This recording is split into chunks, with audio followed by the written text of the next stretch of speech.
So today I'm going to show you how I made my Pallet laptop desk. I think it turned out pretty cool, so here's how I did it. So for the table you're going to need 4 planks of wood the same size that are slightly skinny, and then 2 quite wide bits for the legs. You can use reclaimed actual pallet wood. I just used wood that was left over from our renovations.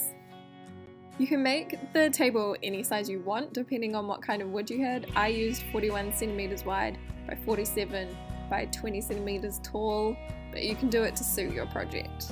You will also need 16 long screws, 4 L brackets, and some small screws for the brackets. You're also going to need a few tools for this DIY. I used a saw, a couple of sawhorses, some spare wood, some clamps, and a screwdriver. These are obviously optional, but it does help to have the sawhorses and the clamps to hold everything steady and to make sure you cut in straight lines and you're screwing everything at right angles. So my first step was cutting the wood to the size I wanted because I was using some big planks, so I had to cut mine into 4 pieces and then into 2. The next step is to sand all your edges because you don't want any little bits that are going to catch on your bedspread or get any splinters in your fingers. I used a little bit of paper with a couple of holes in it to mark my holes so that I would have my screws the same distance apart on each plank. And here you can see how I clamped some wood either side of my legs just to hold it steady while I attached my screws. I drilled some pilot holes to prevent my screws from splitting the wood. I actually had to use 2 different drill bits for this.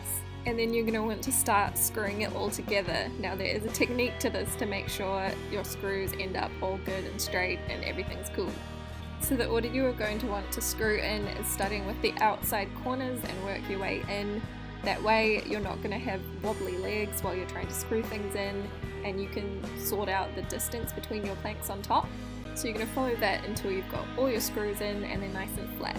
The final part is flipping your table over, and we're going to add some extra support to these legs. So I'm going to put on 4 L brackets to each corner, and again I'm going to pre-drill some holes and then screw those in. Using little screws for this because we don't want them poking out the other side.